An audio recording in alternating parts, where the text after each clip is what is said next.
아마 작년 1월에 출간된 책입니다. 아마 여러분들도 잘 이렇게 많이 읽었던 책일 텐데, 카일 아일드먼의 팬인가 제자인가 라는 책을 여러분들이 아실 겁니다. 전혀 반응이 없으시네요. 처음이신 것 같아요. 여러분 아주 유명한 책인데요. 번역이 됐어요. 두란노 출판사에서 작년 1월에 번역이 되어서 저도 읽은 책인데요. 팬인가 제자인가, 그러니까 미국의 목사님이 이렇게 책을 펴내서 이렇게 두란노 출판사에서 이렇게 나온 책입니다. 이 책을 보면서 저는 개인적으로 참 많이 찔림을 이렇게 경험했습니다. 목사님은 이 책을 통해서 실제적으로 예수의 팬으로 살면서도 자신은 제자라고 여기는 많은 사람들을 꼬집고 있더라고요. 이 책을 보면요, 팬에 대한 정의를 다음과 같이 이야기를 합니다. 여러분들이 잘 들어보시면 좋겠어요. 팬은 맨몸에 페인트 칠을 하고서 축구장에 가는 사람이다. 팬은 관람석에 앉아 팀을 열렬히 응원하는 사람이다. 팬은 선수가 사인한 운동 셔츠를 벽에 걸어두고 자동차 뒤에 갖가지 범퍼 스티커를 붙인다. 하지만 정작 경기에는 나서지 않는다. 경기장에서 땀을 뻘뻘 흘리며 달리거나 공을 차지는 않는다. 선수들에 관해서는 모르는 게 없고 최근 기록을 줄줄이 꿰고 있지만 선수들을 개인적으로는 잘 알지 못한다. 고함을 지르며 응원은 하지만 경기를 위해서 어떤 희생을 치르지는 않는다. 게다가 응원한 팀이 자꾸만 패하게 되면 그렇게 좋아하는 마음도 조금씩 식어가고 심지어는 다른 팀으로 옮겨가기도 한다. 팬은 어디까지나 팬이다. 이 저자인 이 목사님께서는 이렇게 팬의 정의를 해주고 있습니다. 저는 이 책을 부산에서 사역하면서 읽었는데 참 와닿더라고요. 와닿는 말들이 많이 있더라고요. 부산이란 도시는요, 어느 도시보다도 야구 광들이 많습니다. 야구 팬들이 참 많은 것 같아요. 어느 도시보다 극성 팬들이 많습니다. 혹시 여러분들 이 부산의 그 사직구장에 대해서 들어보셨습니까? 남자분들은 좀 들어보셨을 텐데 스포츠면이 많이 차지를 하고 있는데, 여러분 항상 이렇게 경기가 있는 날마다 이렇게 다툼이 있고 어려움이 있는 그러한 구장이죠. 그러니까 부산 시민들에게 있어서 부산의 사직구장은요, 예루살렘과도 같아요. 성지입니다. 성지. 욕을 하면 안 돼요. 저는 개인적으로 야구에 대해서는 잘 모르고 야구를 해본 경험도 없습니다. 그런데 남성도들과 좀 교제를 하려면요, 이 야구 이야기가 여러분 꼭 있어야 돼요. 항상 부산 분들은 무슨 이야기를 하든지 간에 야구로 끝납니다. 그렇기 때문에 야구를 몰라서는 안 되겠더라고요. 전 잘 몰랐지만 대화를 하면서 많은 것들을 들었어요. 심지어는 전도 대상자의 경우에, 남자분들 같은 경우에 직장을 찾아가거나 가정을 찾아가게 되면요, 되게 좋아하지 않죠. 그걸 좋아할 사람이 어디 있겠습니까? 부담을 느껴요. 그러나 야구장에 동석을 하겠다라고 하면요, 무조건 승낙을 합니다. 그 정도로 여러분 좋아해요. 그만큼 부산 시민들은 야구를 참 사랑합니다. 그런데 앞에서 언급한 책에 나와 있는 내용, 즉 게다가 응원하는 팀이 자꾸만 패하게 되면 그렇게 좋아하는 마음도 조금씩 식어가고 심지어는 다른 팀으로 옮겨가기도 한다. 여러분 그 글을 읽는데 참 정말 와닿더라고요. 제가 부산에서 사역할 때 이 롯데 자이언츠라는 부산 연고지 팀이 그동안은 참 잘했다가 성적이 여러분 별볼일 없게 되었어요. 이대호라는 선수가 이제 일본으로 여러분 갔지 않습니까? 다시 들어왔죠.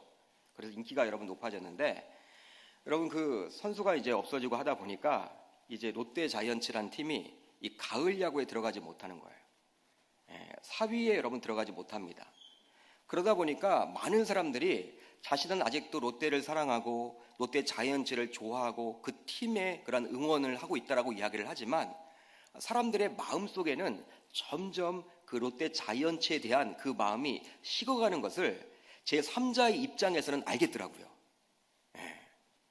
여러분 야구 이야기를 그렇게 좋아했는데 점점 야구 이야기 하는 횟수가 적어지더라고요. 이 가을 야구를 하지 못하니까. 그러면서 이런 사람들의 모습을 보면서 그 책에 나와 있는 팬의 모습이 참 맞구나. 팬들은 참 실증을 잘 낼 수도 있겠구나. 저는 그렇게 깨닫게 되었어요. 신자들도 마찬가지입니다. 팬과 같은 무리가 있고요. 진정한 제자가 있습니다. 무리와 제자는 같이 섞여 있기에 쉽게 분별하기는 쉽지가 않은 것 같아요. 그러기에 무리인지 제자인지는 잘 표가 나지 않습니다. 표가 나지 않아요. 동일하게 예배를 하고요. 또 동일하게 사역을 합니다. 그리고 동일하게 양육과 훈련도 받고 동일하게 헌금도 합니다. 그리고 동일하게 어떨 때는 전도도 해요.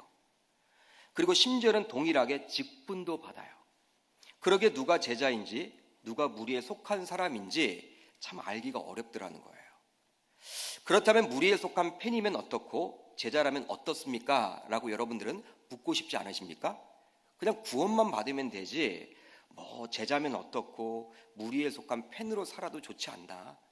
그냥 주일만 출석해도 그건 뭐 의미 있는 거 아닌가? 그렇게 혹시 여러분들은 생각한다면 이것은 굉장히 위험한 생각이에요. 왜냐하면 일단 사복음서를 보게 되면 우리 주님은 많은 무리 가운데서도 제자를 찾고 계심을 알 수 있습니다. 여러분, 예수님이 사역하실 때 누구를 여러분 데리고 사역을 했습니까? 12제자. 그러니까 제자들에게 집중을 해서 그 제자들과 함께 사역했음을 알 수가 있죠.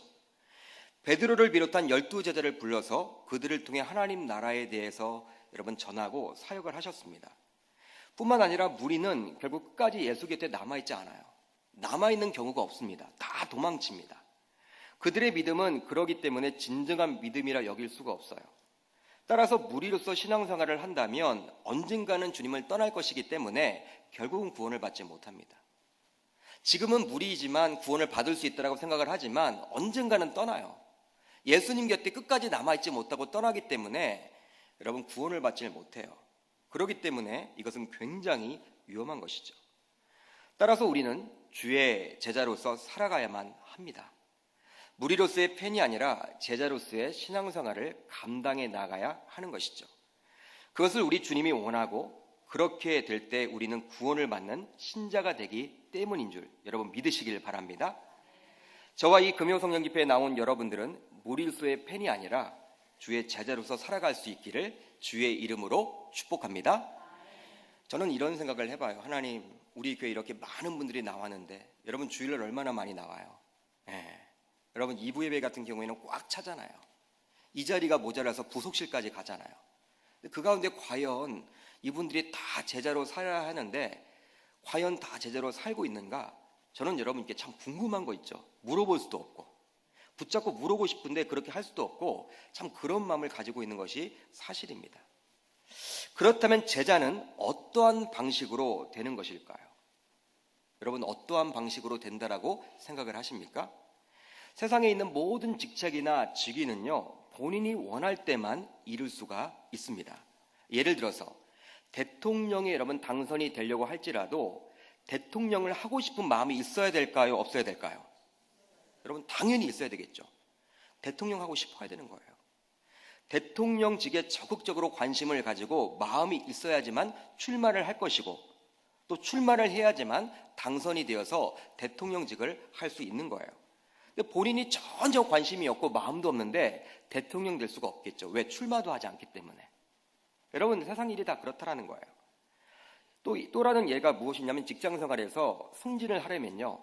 신입사원 때부터 승진을 위해서 달려나가야 합니다. 열심히 직장일에 전념을 해서 인사고과를 매기는 직장 상사에게 이쁨을 받아야 해요. 여러분 자신이 전혀 직장 이렇게 승진에 관심이 없으면요. 그 사람은 끝까지 승진하지 못해요. 여러분 마실 물도 여러분 찾는 자가 여러분 찾는 자고 정말 그래요. 그러니까 뭐든지 하고 싶은 게 뭐든지 이루고 싶은 마음이 있어야지만 세상 일은 다 그렇게 돌아가는 것입니다. 그게 세상의 이치죠. 그런데 주의 제자는 좀 다른 것 같습니다. 좀 다른 것 같아요. 주의 부르심이 반드시 필요합니다. 그러니까 본인들이 제자가 되고 싶다고 해서 모두 제자가 되는 것은 결코 아니에요. 결코 아니다라는 거. 오히려 우리 주님이 친히 찾아가셔서 부르시죠. 실제로 12제자 모두 주님의 부르심이 있었음을 다음의 구절을 통해서 알 수가 있습니다. 우리가 한번 같이 찾아볼 텐데 마태복음 10장 1절을 한번 찾아봅시다. 마태복음 10장 1절.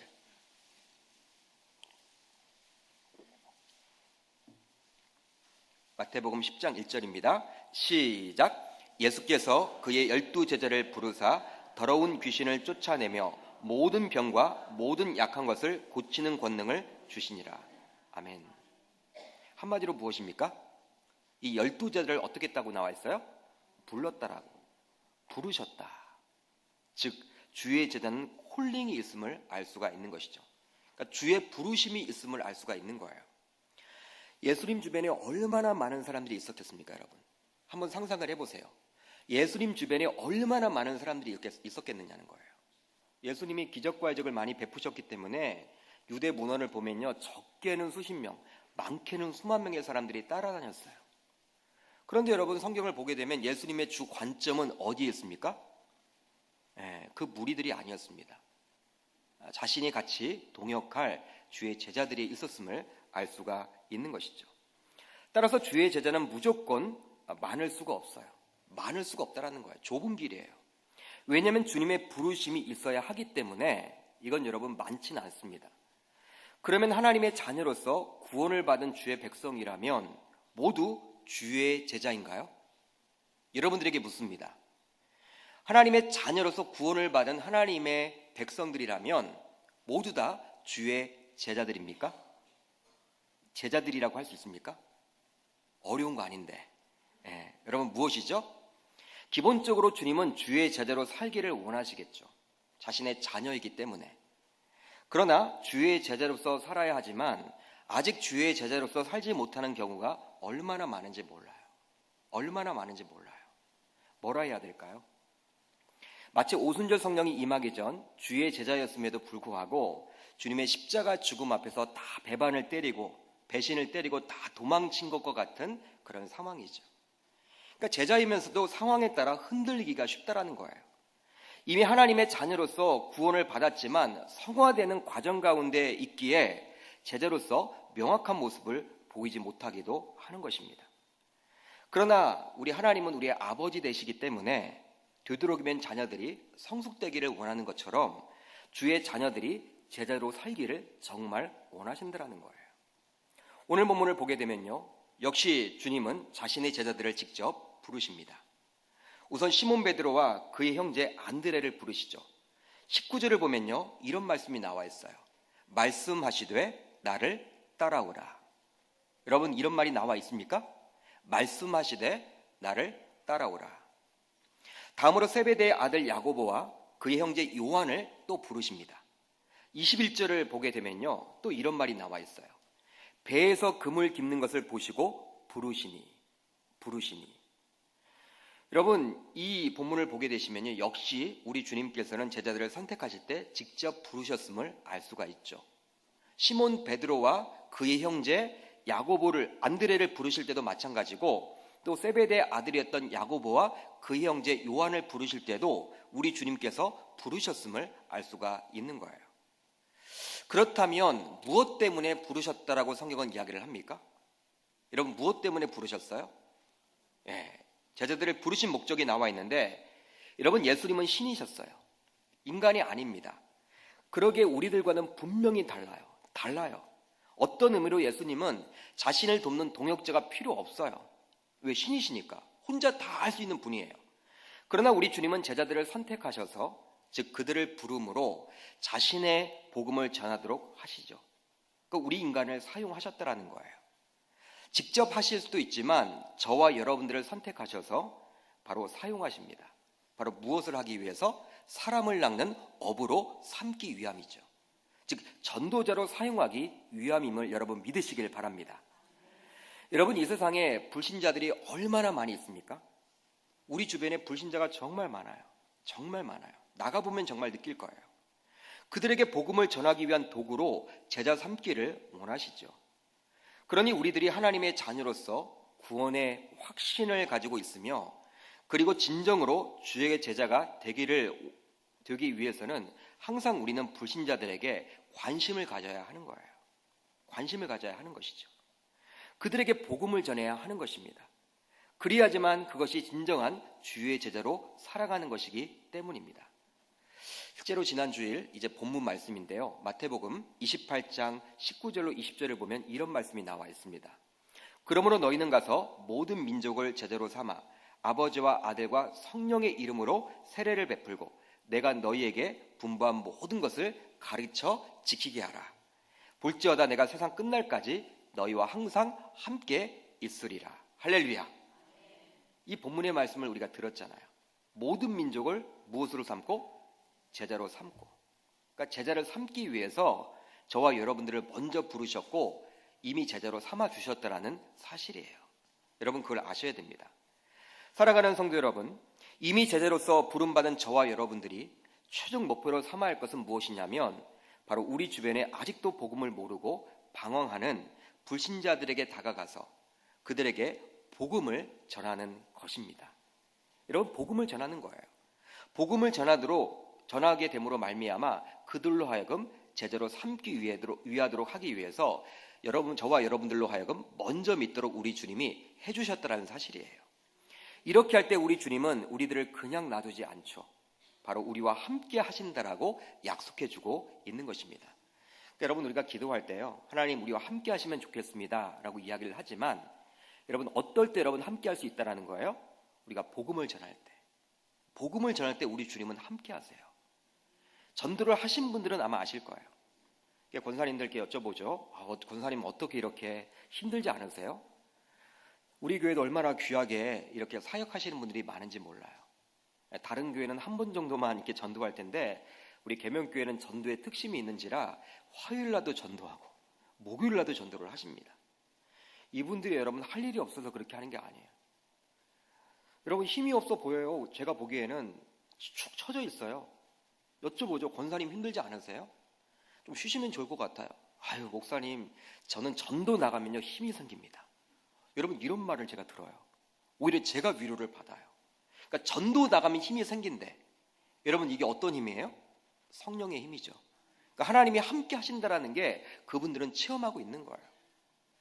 여러분 오직 성령이 너에게 임하시면 너희가 권능을 받고 예루살렘과 온 유대와 사마리아와 땅끝까지 이르러 내 증인이 되리라 하시니라. 할렐루야. 사도행전 1장 8절의 말씀 아닙니까? 근데 오직 성령이 임하시면, 그러니까 성령이 언제 임한다라는 거예요? 우리가 나가서 증인된 삶을 살아갈 때 성령이 임하게 되는 거예요. 우리는 보통 성령 하면요, 불을 받고 이제 성령 하면 병을 낫고 어떤 기적과 이적을 경험하고 자꾸 그런 것으로 성령을 이야기하는데, 여러분 성령이 언제 임하게 돼요? 하나님이 기적을 베풀어 주세요. 근데 언제 여러분 베풀어 주세요? 전도할 때, 증인된다는 삶을 살아갈 때. 그렇기 때문에 선교제를 가게 되면요, 한국에서는 이렇게 병이 낫지 않다가도 제가 손을 얹는데도 막 병이 낫는 거 있죠. 저도 여러분 놀랐어요. 기도하면서도 저도 놀랐어요. 그러니까 선교지에서는 여러분들 놀라워요. 일반 평신도인데도 나가서 여러분 선교를 나가서 이렇게 병을 놓고 간절히 기도하면요, 막 병이 나아요. 병이 낫게 되는 거예요. 그만큼 성령의 역사가 뜨겁게 나타나는 것이죠. 왜? 바로 증인된 삶을 하기 위해서 나아갔기 때문입니다. 여러분 하나님이 우리와 함께 하신다라고 약속을 해주고 있어요. 우리 주님이 함께 하신다라는 것이 얼마나 큰 축복입니까? 창조주와 나와 함께 하신다라고 이야기를 합니다. 창조주와 나와 동행한다라고 이야기를 합니다. 창조주가 나의 앞길을 열어주신다라고 이야기를 해주고 있어요. 여러분 이것보다 더 큰 축복이 어디 있겠습니까? 여러분 그렇다면 진정한 제자가 되기 위해서는 우리가 어떻게 해야 될까요? 어떻게 하면 우리가 진정한 제자가 될 수 있을까요? 바로 자신의 소중한 것보다도 주님을 선택할 줄 알아야 합니다. 한번 따라합니다. 자신의 소중한 것보다도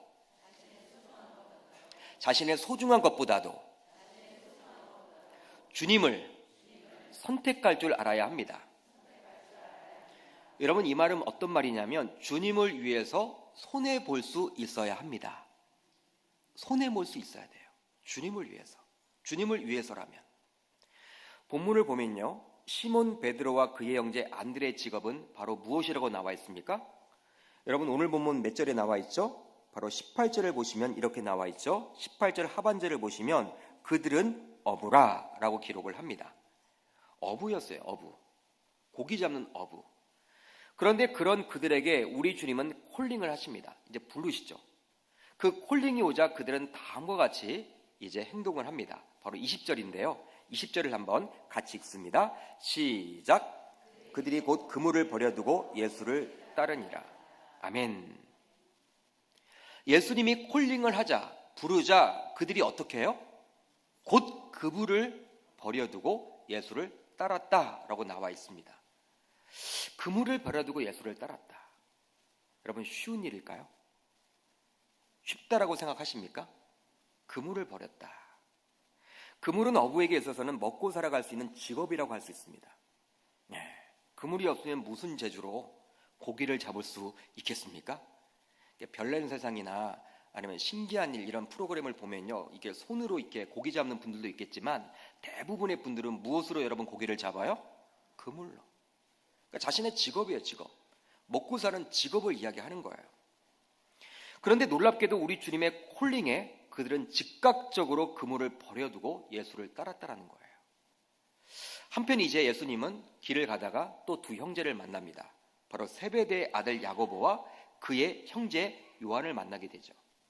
그런데 그들은 아버지 세베대와 함께 배에서 무엇을 하고 있었습니까? 그물을 깁고 있었습니다. 아마도 그들도 역시 시몬 베드로와 안드레처럼 어부였음을 알 수가 있는 것이죠.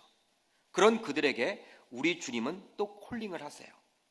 콜링을 하시자 그들은 다음과 같이 또 행동을 합니다. 우리 22절을 한번 우리가 같이 읽어봅니다. 시작. 그들이 곧 배와 아버지를 버려두고 예수를 따르니라. 이번에는 배와 아버지를 버렸대요. 야, 이걸 어떻게 해석을 해야 될까? 배와 아버지를 버려두고 예수를 따랐다라고 나옵니다. 여기서의 배는요, 봐도 그들 소유를 이야기하는 거예요. 소유다. 지금도 배는요, 어부들에게 있어서는요, 재산 1호입니다. 재산 1호. 가보죠. 전 재산과도 같은 거예요. 자신의 소유 전부와도 같다라고 할 수 있습니다. 그런 전 재산인 배를 그들은 놔두고 예수를 따랐습니다. 그리고 아버지 세베대를 놔두고 예수를 따르게 되죠. 병행구절인 마가복음 1장을 보게 되면요, 이 부분을 어떻게 표현하고 있냐면 그들은 아버지 세베대를 품꾼과 함께 놔두고 예수를 따랐다라고 기록을 하고 있어요. 여러분, 아버지는 품꾼에게 맡기고 자신들이 예수를 따랐다라고 기록을 하고 있습니다. 세상 사람들이 이 본문을 잘못 이해하면요, 야, 기독교는 부모도 없어. 어떻게 아버지를 버려? 아버지를 놔두고 어떻게 해? 야, 이건 불효막심해. 믿을 종교가 못 돼. 아마 이렇게 여길지도 모르겠어요. 직장도 가지 말아야 한다고? 야, 이거 기독교 왜 그래 이거? 소유도 모두 교회에 바쳐야 한다라고? 야, 이건 사입이 아니야? 여러분, 이 본문을 잘못 해석하면요, 그렇게 생각하기도 쉬워요. 그러나 이 본문은 그런 뜻을 가지고 있지 않죠. 여러분, 우리의 삶 속에서 직장만큼, 그리고 소유만큼, 그리고 가족은 얼마나 소중합니까? 여러분, 소중해요, 소중하지 않아요? 우리의 직장 소중합니까, 소중하지 않습니까? 정말 소중해요. 소중히 여러분 간직하셔야 돼요. 나에게 맡겨진 그 직장이 평생 직장이란 마음을 가지고 열심히 여러분 하셔야 돼요. 여러분, 직장이 있으니까 우리가 여러분 활발하게 활동을 하시잖아요. 그러니까 어른들 이렇게 은퇴를 하고 난 다음에는요, 몸이 아프기 시작해요. 이제 저는 그게 걱정이 돼요. 은퇴 이후에서 삶이 더 힘들다 그게 아니라 남자분들 같은 경우에 바쁘게 일상 속에서 살 때는요, 건강했어요. 일이 없어지면요, 직장이 없어지면요, 이제 몸이 아프기 시작한대요. 몸이 아프기 시작한대요. 여러분, 직장이 단순히 돈 버는 게 아니라 그걸 통해서 여러분 성취하잖아, 성취. 자신이 여러분 일을 함으로써 이제 살아갈 존재도 느끼고, 그게 바로 직장 생활 아닙니까? 얼마나 여러분 중요한지 몰라요. 또 그뿐만 아니라 소유라는 건 여러분 얼마나 중요합니까? 소유. 자신이 가지고 있는 재산 중요해요, 중요하지 않아요? 중요하죠. 그걸 가지고 자녀들을 또 학교도 보내고 또 노후 생활도 자신이 먹고 살아야 되고, 이 땅에서 90년, 100년 살아간다고 하는데 아프면 병원도 가야 하고, 여러분 자신의 소유가 여러분 중요해요. 그걸 부정하는 게 아니에요. 그리고 부모도 마찬가지죠. 부모님이 얼마나 여러분 소중합니까? 가족이 얼마나 소중합니까? 여러분, 부모님 버릴 수가 없잖아요. 가족들 버릴 수가 없잖아요. 자녀를 버릴 수가 없잖아요. 얼마나 소중한 존재라는 거예요. 세상 사람들은 그러한 직장과 소유, 그리고 부모와 같은 가족을 위해서 삶을 살아갑니다. 여러분 동의하실 거예요. 삶을 살아가요. 열심히 여러분 살아가요. 삶의 목적이 바로 직장이고 소유고 그리고 가족입니다. 세상 사람들이 그렇게 지금 열심히 돈을 버는 목적이 바로 그거예요. 그런데 주의 제자들은 달라야 함을 오늘 본문을 통해서 알 수 있죠. 바로 직장, 소유, 그리고 부모와 같은 가족보다도 예수가 먼저임을 말하고 있는 거예요. 할렐루야. 그러니까 예수가 먼저라는 거예요. 그러니까 예수를 위해서라면 그러한 모든 것들을 포기할 수도 있어야함을 말하는 거예요. 둘 다 모두 가질 수는 없음을 이야기해주고 있는 거예요. 다소 극단적인 예지만 직장을 위해서 예수를 포기하지 말라는 거예요. 여러분, 직장 구한다고 해서 예수를 포기해서는 안 된다라는 거예요. 소유를 위해서 예수를 포기하지 말라는 거예요. 그러니까 재산 여러분 취득을 위해서 비양심적으로 예수님이 싫어하는 그 일을 하지 말라는 거예요.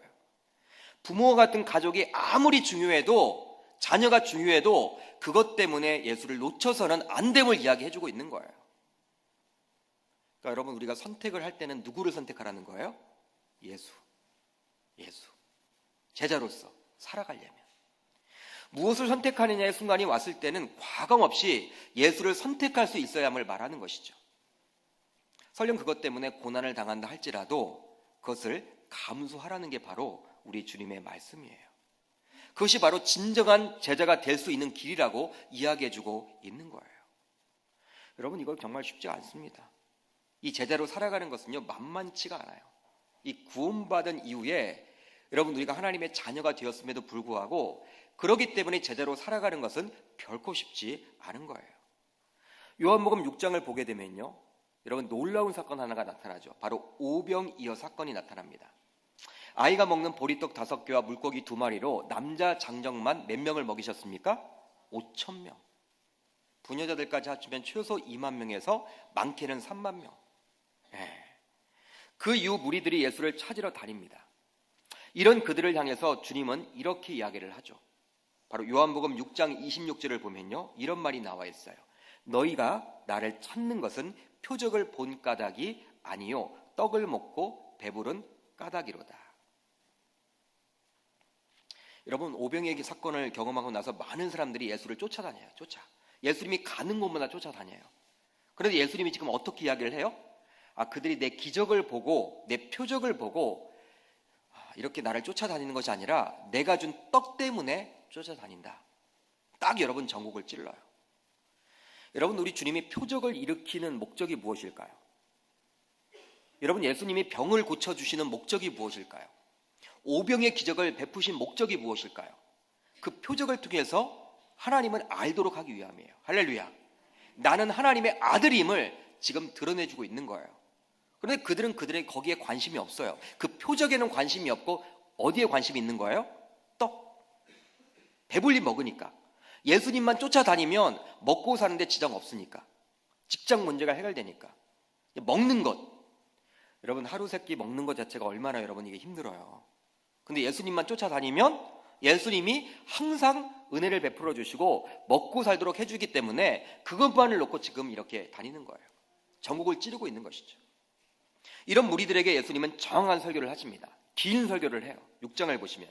그러면서 자신은 무엇이라고 이야기를 하냐면 생명의 떡. 한번 따라합니다. 생명의 떡. 요한복음 6장 35절을 보면요, 이런 말이 나와 있어요. 나는 생명의 떡이니 내게 오는 자는 결코 줄이지 아니할 터이요 나를 믿는 자는 영원히 목마르지 아니하리라. 할렐루야. 나는 생명의 떡이니라고 우리 주님은 말을 합니다. 이젠 예수를 따라다니던 자들은 선택을 해야 될 시점이 왔어요. 선택. 어떤 선택을 해야 돼요? 여러분, 어떤 선택을 해야 될까요? 자신은 생명의 떡이라고 이야기를 했으니까 이건 뭐예요? 이제 먹는 떡이 아니잖아요. 어떻게 예수님의 살점을 먹겠어요? 그냥 그 생명의 떡이신 예수님 그 한 분만으로 만족하고 그 예수님을 계속 따라다닐 것인가? 아니면 먹고 사는 그 문제 때문에 또 다른 떡을 찾으러 다닐 것인가? 이제 선택을 해야 됐어요. 선택을 해야 돼요. 그런데 여러분, 요한복음 6장 66절은 우리에게 참 의미를 줍니다. 한번 찾아보겠습니다. 요한복음 6장 66절이에요. 참 중요한 본문이에요. 요한복음 6장 66절. 같이 봅니다. 시작. 그때부터 그의 제자 중에서 많은 사람이 떠나가고 다시 그와 함께 다니지 아니하더라. 여러분, 어떤 말이에요? 어떤 의미입니까? 예수님이 생명의 떡이라고 이야기를 하는 순간 이제 사람들이 예수님을 많이 떠나갔대요. 실망하고. 이제 예수님은 생명의 떡이면 이제 더 이상 나에게 이 진짜 먹을 떡을 주지 않겠구나. 이런 생각으로 이제 먹을 떡을 찾아다니는 거예요. 떠났다라고 나와 있습니다. 그러니까 지금까지 오병의 기적을 보면서 육신의 떡을 맛보았던 영광스러운 팬들 대부분이 집으로 돌아갔음을 알 수가 있는 것이죠. 여러분 6장 66절을 보면요, 제자 중에서 많은 사람이 떠나가고 라고 나와 있는데, 여러분 제자 중에서 많은 사람이 떠나갔다라는 것은 제자인 척 했던 사람들 가운데 그 사람들이 다 떠나갔음을 이야기하는 거예요. 어떤 의미인지 아시겠죠? 진정한 제자라면 떠나지 않죠. 그렇지만 사람들은 제자인 척 했던 거예요. 마치 무리 가운데 섞여 있는 팬이었음에도 불구하고 제자인 척 살아왔어요. 그런데 진짜 제자만 남고 이제 많은 무리들, 그 팬들은 떠나갔음을 알 수 있는 것이죠. 여러분, 세상의 소유나 가족이나 직업 등과 예수를 모두 선택할 수는 없는 거예요. 선택할 수가 없어요. 여러분, 무리들은요, 예수도 믿고 세상에 여러분 이 직업에서도 세상 사람들과 다를 바 없이 그냥 그것도 열심히 여러분 그렇게 여러 가지 이유를 대면서 합니다. 그리고 여러분 세상 직장도 중요하다라는 핑계로 우리 예수님을 어떨 때는 놓치고 살 때가 얼마나 많은지 몰라요. 그리고 주일날 와서 또 회개하죠. 자녀들도 마찬가지예요. 자녀 교육법이 여러분 다 있습니다. 저는 자녀 교육법을 무시하는 게 아니에요. 열심히 해야 돼요. 그렇지만 어느 순간 선택하는 순간이 왔다면 어떻게 해야 돼요? 주님을 따라야 되겠죠.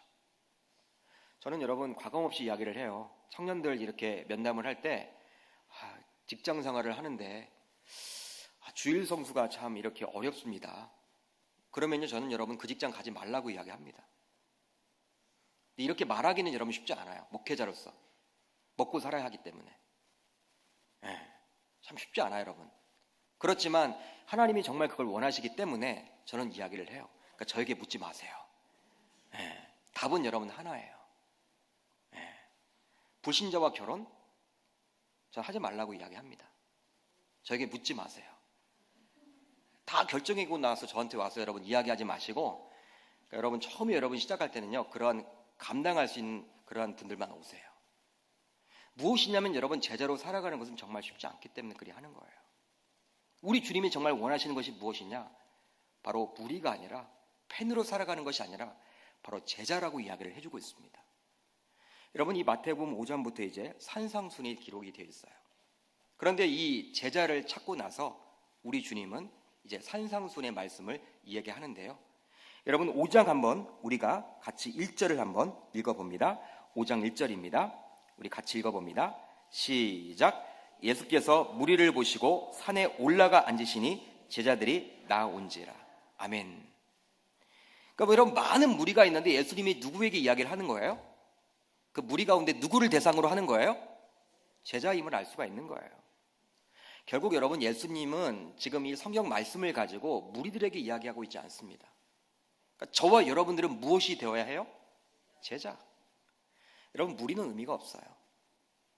무리는 의미가 없습니다. 여러분 수만 명이 모이는 교회 여러분 그게 부럽습니까? 그런 교회 여러분 과연 몇 명이나 제자가 있을까요? 과연 제자가 몇 명이나 있을까요? 여러분 아주 무서운 일이에요. 제자가 되지 않으면요 무리들은 다 떠나거든요. 떡 문제 때문에, 먹고 사는 문제 때문에, 세상의 여러분들 관점 때문에 이유를 대면서 다 떠나요. 그게 바로 여러분 세상의 논리예요. 근데 우리 주님이 원하시는 것은 그런 무리가 아니라 끝까지 신앙을 지킬 제대로 살라고 이야기를 하고 있는 것이죠. 여러분 세상은 참 만만치가 않죠. 쉽지가 않습니다. 여기 계신 분들 어쩌면 이 설교를 들으면서 더 마음이 심란해지고 복잡해질 수도 있어요. 그렇지만 분명한 것은 제자로 여러분 살아가는 것은 내 힘으로 하는 게 아니에요. 내가 제자로 살아가겠다라고 다짐하고 나아간다면 우리 주님이 어떻게 하신다고? 함께 하시는 거예요. 함께 하신다. 도와주신대요. 여러분 그러기 때문에 이제부터 저와 여러분들 금요 성령 집회 보시면요 이렇게 딱 우리 교회 거의 5분의 1 정도 나오시는 것 같아요. 인원이. 어느 교회나 여러분 20% 인원들이 다 섬기잖아요. 헌금도 그분들이 하고 전도도 하고 사역도 하고, 우리 기도의 11조나 금요성령 집회 나오시는 분들이 다 여러분 대단하신 분이에요. 우리 교회를 여러분 이끌어 가시는 분이에요. 여기 계신 모든 분들이 무리가 아니라 제대로 살아갈 수 있기를 주의 이름으로 축복합니다. 우리 주님이 진정한 제자가 되어서, 그래서 정말 주님의 마음을 기쁘시게 하면 좋겠고, 우리 금요성령 집회에 나온 사람들이 다 제자가 됨으로 말미암아 무리 속에서 살아가는 사람들을 구원에 이끌고 그들을 제자로 이끄는 여러분들이 도구로 쓰임받기를 주의 이름으로 축복합니다.